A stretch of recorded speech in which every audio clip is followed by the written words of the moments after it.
Bom dia, pessoal. Quer dizer, boa tarde, né? Já passou do meio-dia. Boa tarde, prazer estar aqui. Agradecer a presença de todo mundo que veio aí. Eu sei que no finalzinho de evento a galera começa a ficar cansada de assistir palestra e resolve fazer outra coisa. Enfim. Então, eu queria agradecer a vocês por terem vindo aqui. Eu sou Kemil Zaidan.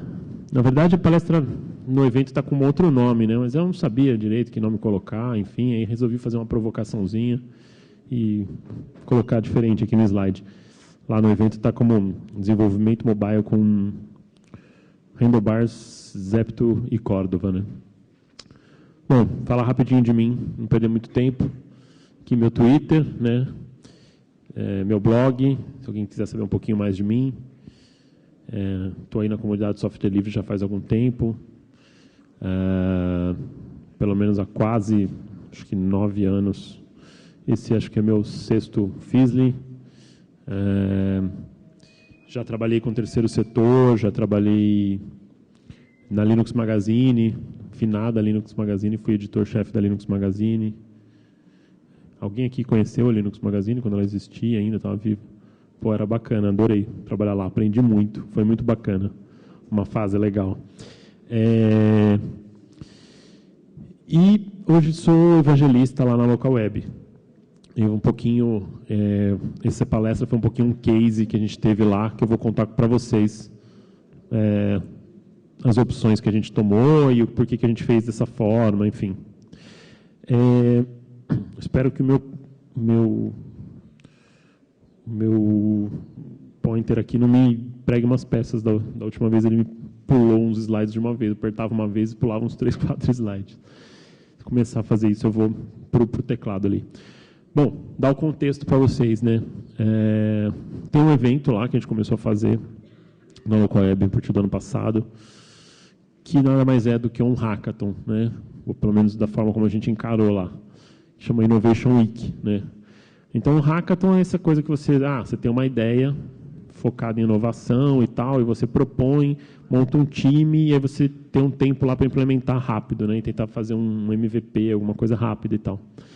E aí a gente criou isso, dentro desse contexto, a gente criou lá um projeto para desenvolver um app mobile. Eu já vou ter que ir para o... Não vai estar dando para usar esse aqui. Um projeto mobile para esse site de eventos aqui, né? A Localweb tem esse site que chama eventos.localweb.com.br, que é um site para os eventos que a gente faz, né? A gente tem pelo menos 5 ou 6 eventos que a gente faz no primeiro semestre, que são maiores, a gente vai em algumas capitais e tal. Tem alguns eventos que a gente faz que a gente chama de seminários Localweb, que são em cidades um pouco menores, no segundo semestre. Tem os eventos de comunidades que, de um tempo para cá, a gente tem aberto e colocado lá também. Então, essas comunidades, o pessoal do Grupai São Paulo foi para lá, fez, a gente coloca a programação aqui para as pessoas que quiserem acessar, se inscreverem e tal. Grupai, Guru, Sou Java, uma galera já fez encontro lá e normalmente a gente acaba colocando os dados aqui. E a gente queria fazer um evento, um aplicativo mobile para essa área de eventos lá da Local Web. E o conteúdo, hoje, antigamente, ele só tinha dentro desse site, que é um site legal, era um site responsivo e tal, mas a gente queria mais interação e tal, queria aumentar, enfim, queria trazer uma coisa nova, né? Essa é a foto do evento de Porto Alegre, né, que foi desse ano aí. Foi, enfim, não me lembro, mas foi agora, não faz muito tempo, faz uns meses aí, uns 2 no máximo.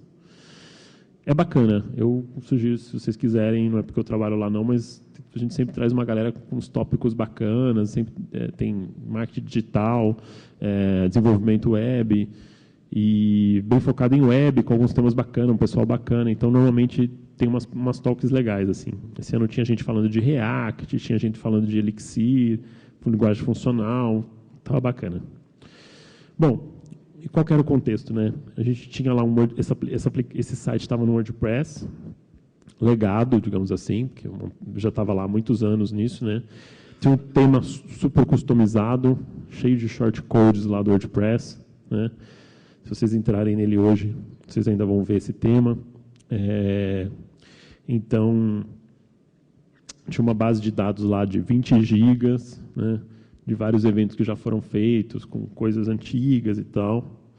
A empresa, queira ou não queira, a Localweb já tem 18 anos, então já tinha... E esse aqui é o 10º, esse ano teve o 18º encontro, já tinha muito dado ali.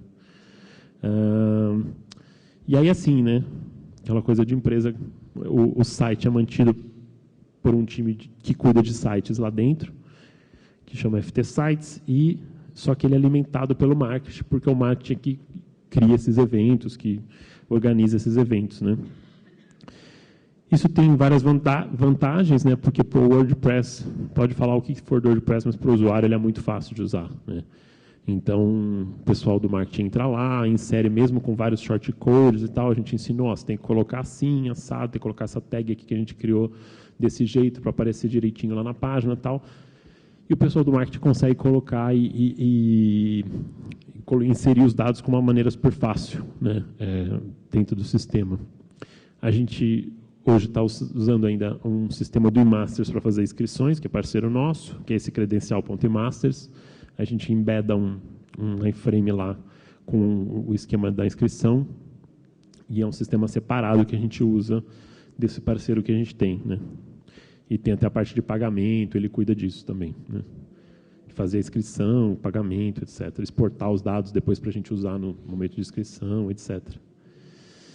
E qual que era a ideia que a gente tinha, né? O pessoal lá de eventos, eles tinham essa vontade de ter um software mobile, né?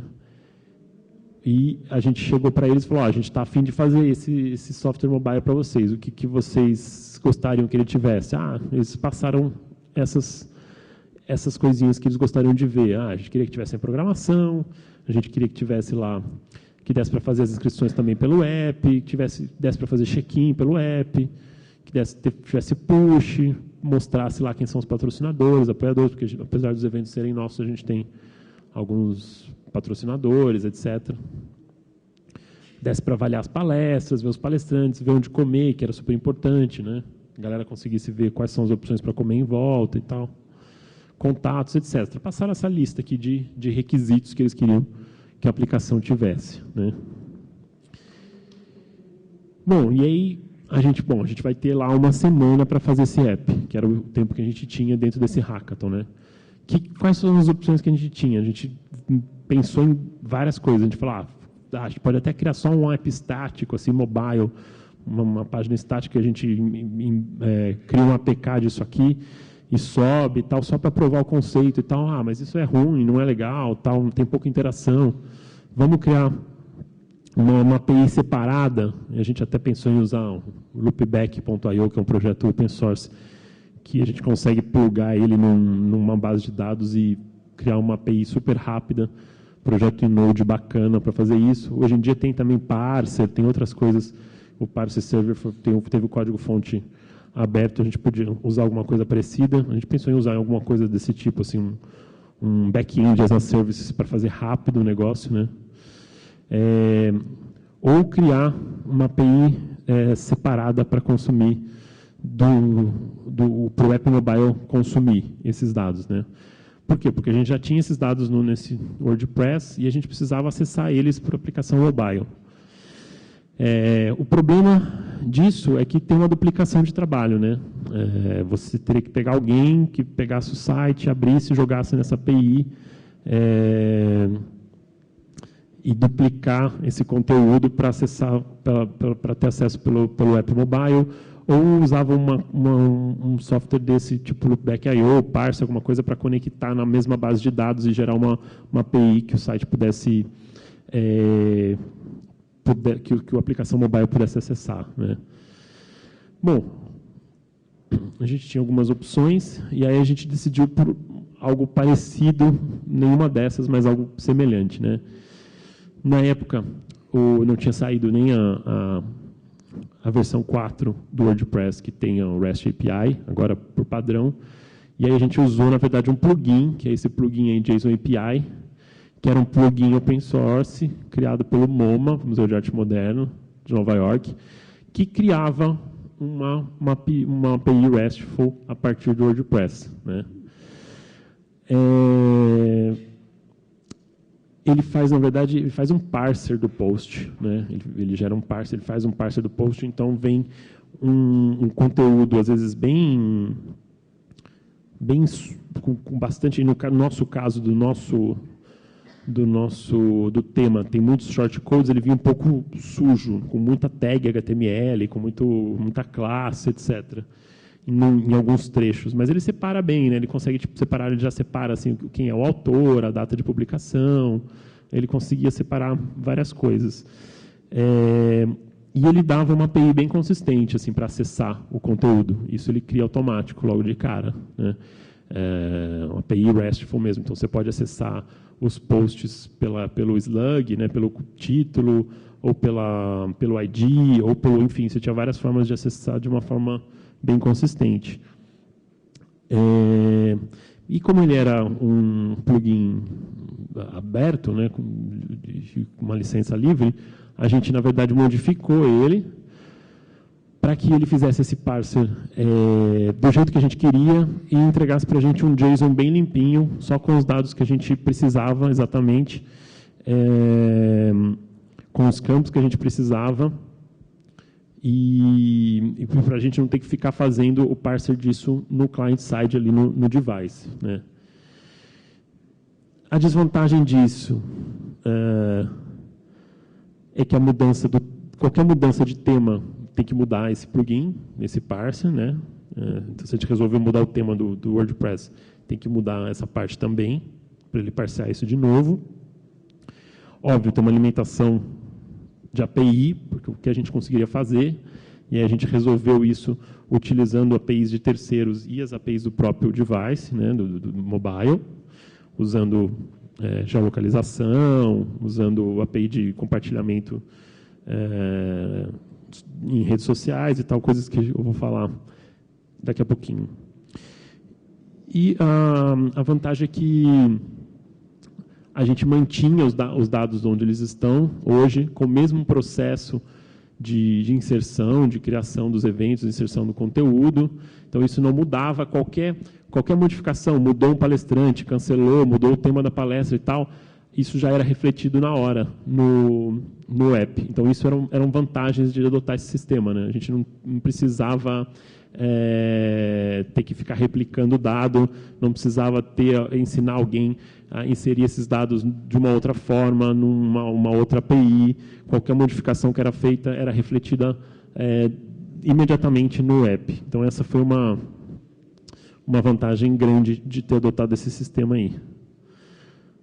Mas, basicamente, o que eu falei agora, né? Inserido uma vez só, a gente não teve que trocar o back-end e o front-end, porque a gente também pensou em vamos criar uma API, só uma API, e transformar o site, em vez de ser um WordPress, criar um site que use Ember, que use, sei lá, Angular, etc., e consumir tanto a versão web quanto mobile, consumir essa API. A gente descartou isso também, a limitação do conteúdo fica do mesmo jeito, e um pouco isso que eu falei para vocês, né? E aí a gente decidiu fazer um app híbrido, né, com Apache Cordova. Quem aqui já conhece Apache Cordova, já brincou, sabe o que é? Pouca gente, né? Bom, eu acho um projeto bacana. Ele está um pouco... Aí depois que saiu React, Native Script, React Native, ele está um pouco... não está tão pop quanto já foi, mas eu continuo achando um projeto bem bacana. E eu vou falar para vocês o porquê. Bom, você tem uma única base de código para várias plataformas, né? Então, o mesmo app pode rodar em Android, iOS, Windows Phone, BlackBerry, iOS, Firefox OS, Tizen, etc. Hoje em dia está cada vez mais restrito, né? A quantidade de sistemas mobile que a gente tem que atender. Cada vez mais a coisa está ficando entre iOS e Android, mas a gente poderia atender esses outros universos aí de graça, ganhava isso de graça.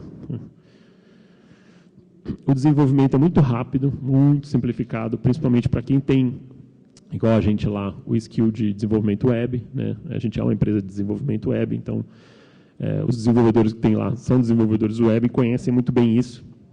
A gente não trabalha com Java, não trabalha com Swift, então para a gente era a nossa praia, a gente já tinha isso lá dentro. É muito mais fácil do que aprender um outro stack, né, que não é familiar para os desenvolvedores que estão lá dentro. A gente tem muito desenvolvimento, claro, tem de tudo lá dentro também, a empresa é grande, a gente tem aplicação Java lá, tem desenvolvedor Java, mas o forte é desenvolvimento web e Rails principalmente, né, local web famosa aí por ter sido, acho que uma das primeiras empresas a adotarem Rails no Brasil, estimular Rails, a gente patrocina a RubyConf, enfim. E a nossa praia é esse, desenvolvimento web, né? E aí a gente decidiu adotar o Cordova e partir para o abraço e ser feliz, né? Para quem não conhece o Cordova, ele foi criado por uma empresa que chama Nitobe, né? Chamava Nitobe, que a Apache comprou esse projeto, né? Abriu o código-fonte, né? Mudou o projeto para o PhoneGap, mudou o nome do projeto para PhoneGap e doou o código-fonte para a Apache Foundation. Tá? Então, se vocês verem assim, na verdade, PhoneGap e Cordova são a mesma coisa. Tá? Tinha uma época até que você podia dar uma olhada na documentação do PhoneGap, tinha coisas lá escrito Cordova no meio. Agora está um pouco mais separado. Mas, na verdade, o PhoneGap até hoje nada mais é do que uma distribuição do Apache Cordova. Tá? No mesmo esquema que a gente tem com distribuições Linux. A gente tem outras, tem o Intel XDK, que foi até o que a gente usou lá, que eu também vou falar daqui a pouquinho. É uma outra distribuição do Cordova. O PhoneGap é essa distribuição que a Adobe faz, né? A única diferença é que a Adobe mantém um serviço de build pago na nuvem para projetos privados. Tá? Porque uma aplicação PhoneGap, você faz uma aplicação em HTML, CSS, JavaScript, né? Só que na hora de fazer o build, você precisa fazer o build para cada uma das plataformas que você pretende disponibilizar. E aí, obviamente, eu preciso fazer um build para iOS, eu preciso ter o SDK do iOS instalado na máquina e fazer o build para o iOS. Para o Android, eu preciso ter o SDK do Android disponível na máquina, eu preciso fazer. Para o Windows Phone, a mesma coisa. Eu sempre preciso ter o SDK nativo da aplicação. E a Adobe tem um serviço de build na nuvem. Se você não quiser se preocupar com isso, você faz a sua aplicação, testa, está pronta, manda buildar, eles enviam lá para a nuvem do PhoneGap, faz o build e ele te disponibiliza a aplicação buildada, né? E às vezes até com interface com as lojas para você já enviar direto do build service para as lojas. Tá? Esse serviço de build é pago para aplicações, é de graça para aplicações livres, mas é pago para aplicações privadas, né? E por que um aplicativo híbrido? Por que a gente chama isso de aplicativo híbrido, né? A interface das aplicações do PhoneGap são um WebView, né? Você desenvolve a interface em HTML, CSS, JavaScript do jeito que você está acostumado, não é XML que nem no Android, né? E você faz o acesso você consegue fazer acesso ao dispositivo de hardware, né? Por exemplo, eu quero acessar uma câmera, eu quero acessar o GPS, eu quero acessar o acelerômetro, eu consigo fazer isso com JavaScript. Por quê? Porque o PhoneGap o PhoneGap Cordova disponibiliza binds das chamadas nativas dos sistemas para uma API JavaScript que você consegue acessar. Tá? Então, quando eu quero acessar uma câmera, por exemplo, ao invés de eu saber a API do iOS para acessar a câmera, a API do Android para acessar a câmera, a API do Windows Phone para acessar a câmera, eu tenho uma mesma API que é igual ao JavaScript e o Cordova, na hora de fazer o build, ele implementa a chamada nativa através de um bind na hora de fazer o build. Tá? Então, é basicamente isso que faz o Cordova. Tá? Então, você consegue, por isso que ele é híbrido, né? Porque você consegue utilizar as APIs nativas do dispositivo, mas a interface é um WebView. E isso até causa um pouco de confusão, né? Para a gente, por exemplo, causou, porque você tem o legal dele também é que você tem um esquema de repositórios de plugins que você pode utilizar, o que é bacana, acelera bastante. Aqui tem o caso de um plugin que chama Social Share. A gente está vendo que a gente usou aqui PhoneGap, não tem problema nenhum, é a mesma coisa, funciona, é compatível. Aí você vai baixar alguns plugins, você vai ver que no código-fonte deles tem uma pasta lá, por exemplo, iOS. Aí você vai olhar aquela pasta iOS, tem um código Objective-C, Swift lá dentro. Aí você vai olhar a pasta Windows, tem um código C# lá. Você vai usar a pasta Android, tem um código Java. Aí você carrega isso, por exemplo, no emulador, você não consegue usar o plugin. Você fala, é porque não está funcionando esse negócio. É porque esse plugin é justamente o binding dessa funcionalidade, e isso, na hora de fazer o build, ele compila nativamente para a plataforma que você está querendo utilizar, né? E aí ele te disponibiliza aquela API JavaScript. Então, você não consegue testar essas coisas num emulador, por exemplo. Você precisa do aparelho nativo para poder buildar ele e utilizar esse tipo de plugin, por exemplo. Então, isso no começo, ninguém tinha experiência, na verdade, no time, em fazer aplicação mobile, ninguém tinha experiência em utilizar o Cordova, o PhoneGap. A gente fez isso também para aprender, para conhecer o negócio, por isso que a gente estava nessa, vamos aproveitar o hackathon para aprender uma coisa nova, tal, que a gente não está acostumado. Bora lá. E aí isso causou um pouquinho de confusão, mas é bacana, né? Tem vários plugins que dá para utilizar, que estendem as funcionalidades do Cordova bastante, assim. Aí, óbvio, tem aquela história, né? Aplicativos nativos são muito mais rápidos, né? Eu não quero um WebView, etc. Não, é verdade, aplicativos nativos são muito mais rápidos. Mas, assim, desempenho, escalabilidade, a gente precisa, eu acho que muito mais no back-end, na nuvem, do que no device, né? Se você pensar em 90%, né, das aplicações que vocês utilizam aí, elas não precisam de um alto desempenho, né? Vocês viram a lista de recursos que a gente tinha feito. A gente não precisava de um alto desempenho para aquela lista de recursos. Eu precisava me cadastrar no evento, precisava ver o conteúdo do evento, as palestras, etc., ver onde eu vou comer, né?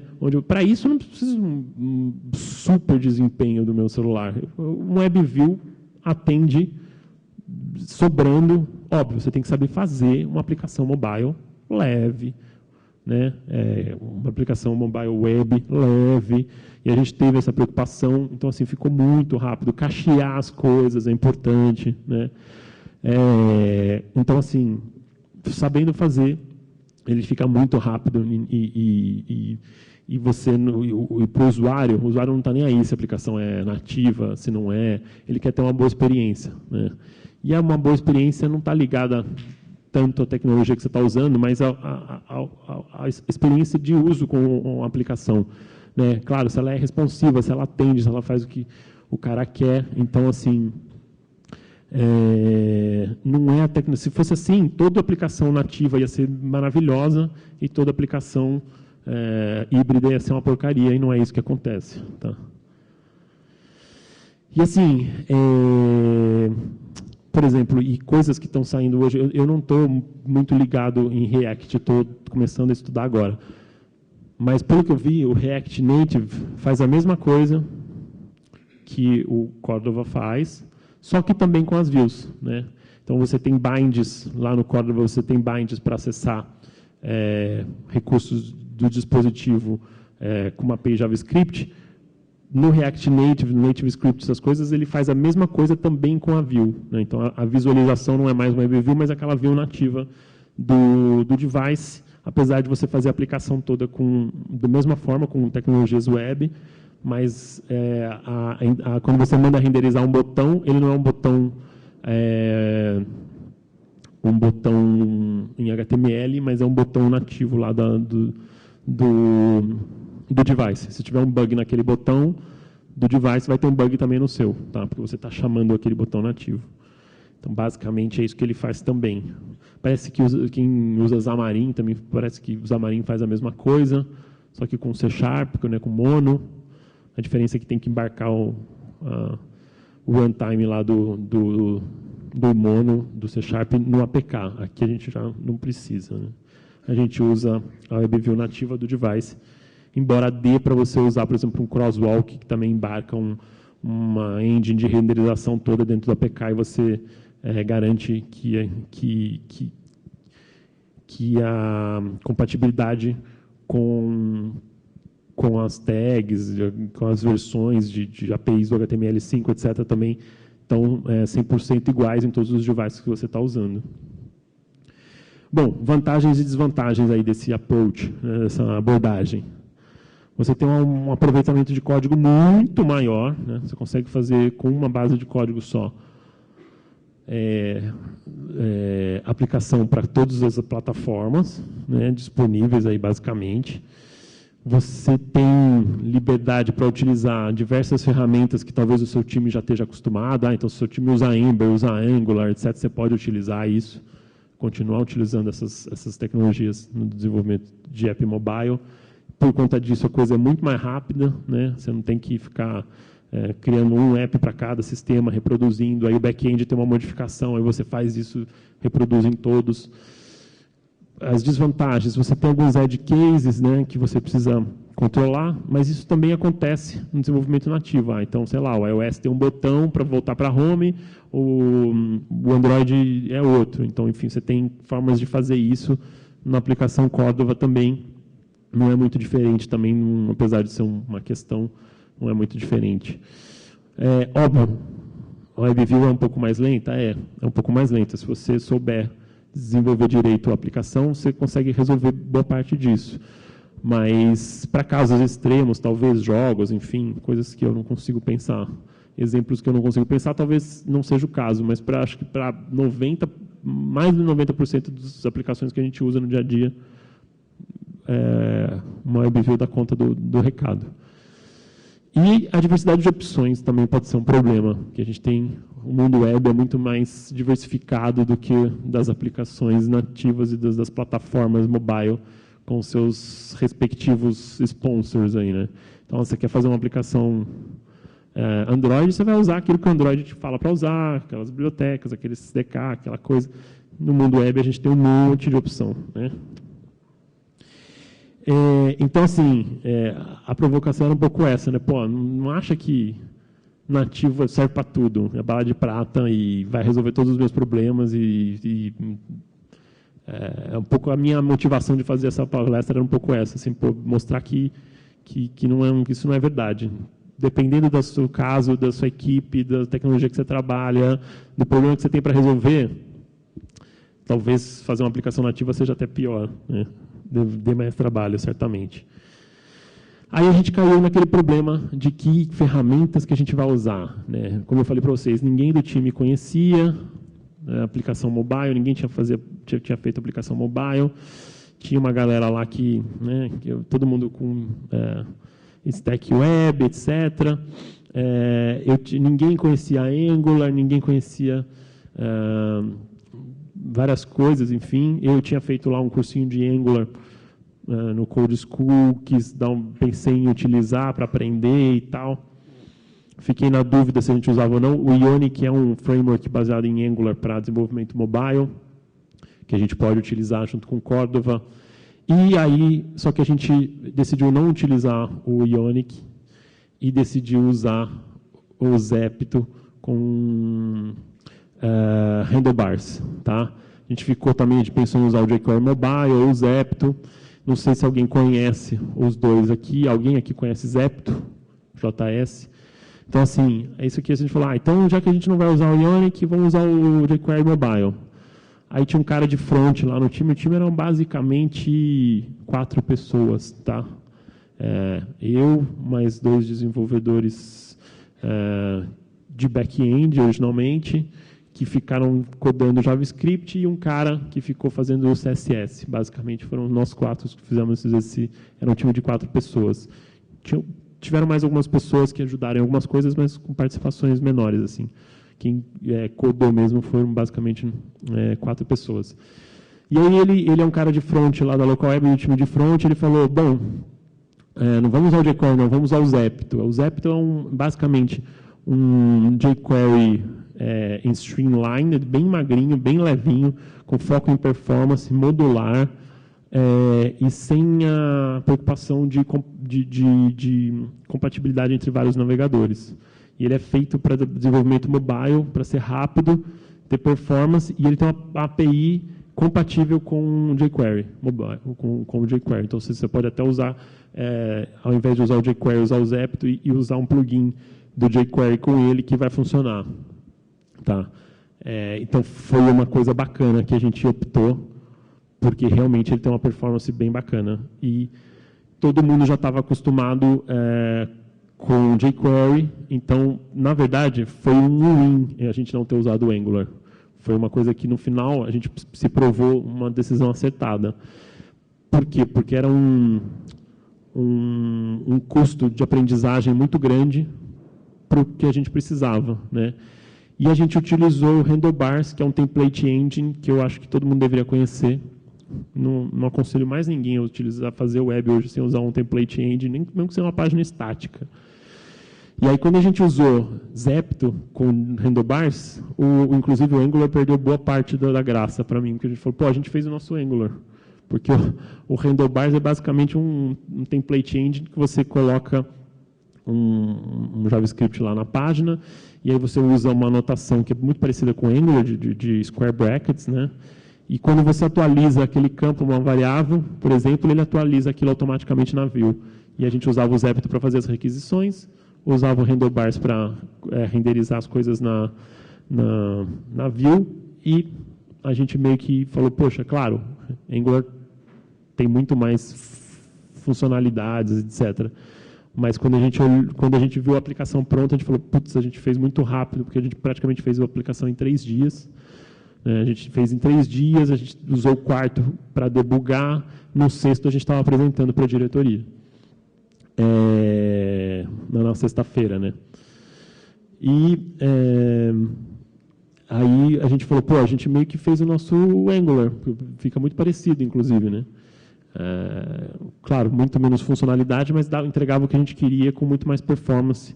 E aí a gente acabou vendo que o overhead tanto de desempenho como de aprendizagem no Angular seria muito maior. A gente usou também o Intel XDK.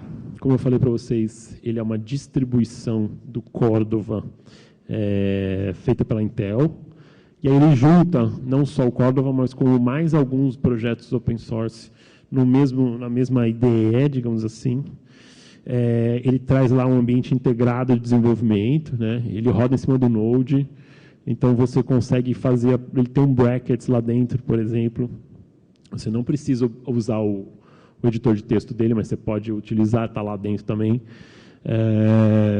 Ele tem o Apache REPL, que é essa ferramenta para teste, que emula vários devices, a view em vários devices, então você consegue selecionar aqui, sei lá, um tablet e ver como vai ficar a aplicação num tablet. Seleciona um desktop, ele te mostra.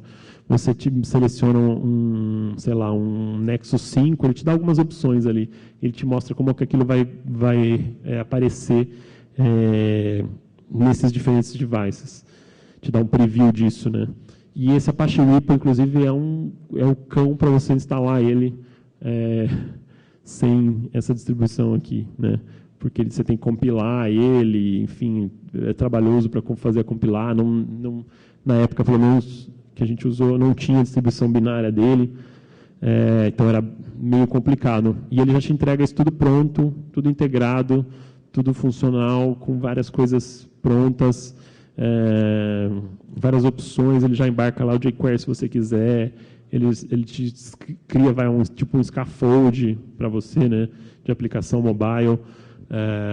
Então você fala, que vou fazer uma aplicação Ionic. Então ele já vai lá, cria um scaffoldzinho numa aplicação Ionic, já coloca as tags do Ionic para você, do Angular, do jQuery Mobile, o que você quiser. Então ele acelera um pouco o desenvolvimento, principalmente para quem está começando, que era o nosso caso lá. E ele também tem um build service igualzinho aquele do PhoneGap, que eu falei para vocês, que é pago, só que de graça, né, na nuvem. Então, óbvio, a gente não tinha telefone, o SDK de todas as plataformas que a gente queria, mas era muito fácil, a gente só envia o build para eles fazem e te entregam na plataforma que você quer. Aquilo que é de pago lá, mesmo que seja para projeto privado. Tá? Então, aquilo que a Adobe faz lá cobrando, a Intel faz de graça. Então, isso também foi uma coisa bacana, que acelerava a parte de testar a aplicação também. Ele tem várias ferramentas bacanas de debug, que também é legal, né? Então, por exemplo, ele tem o Apache Ripple que eu falei para vocês, ele tem até, por exemplo, esse Intel App Preview. O Apache Ripple ele é só um preview que você vê, um emulador que você vê na sua tela, lá no seu ambiente de desenvolvimento. Mas se você quiser ter um preview que é um look and feel assim, do device, na verdade, você consegue instalar, por exemplo, essa aplicação no Android e ele envia o código sem buildar, na verdade, para rodar em cima desse stack do App Preview, mas no próprio device. Então, você consegue ter aquele look and feel ainda, você não fez o build e tal, mas ele consegue jogar isso para a sua aplicação, por exemplo, Android, iOS, e você já consegue testar algumas coisas e ver como elas estão no próprio device, apesar de, por exemplo, aquelas extensões, aqueles plugins não estarem buildados. Então, também é uma coisa bem legal para fazer. Para quem está começando, como eu falei, é bacana. Eu não vou fazer porque, enfim, a versão que a gente tem está outra e tal, mas basicamente é isso que eu tinha para apresentar para vocês. Eu não sei quanto tempo a gente tem. Quanto? 13? Basicamente foi isso. Essa era a experiência, a aplicação que está hoje, se alguém for dar uma olhada na App Store, por exemplo, do Android, puxar eventos.localweb, não é a aplicação que a gente fez, é outra. A nossa ainda não está sendo utilizada, mas se alguém quiser fazer alguma pergunta, enviar pelo app, ou levantar a mão, enfim, tiver alguma pergunta, eu costumo dizer que eu acho que a apresentação foi boa só se alguém tiver perguntas. Se não tiver, eu acho que não mandei bem.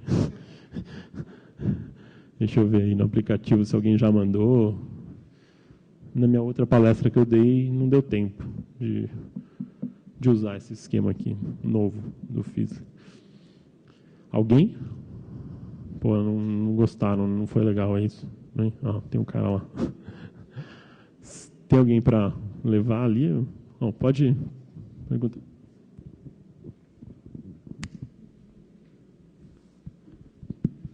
Tu falou que vocês utilizaram o sistema de push, né? Vocês fizeram o aplicativo tanto para iOS quanto para Android. E que serviço de push vocês utilizaram? Push é um negócio complicado, né?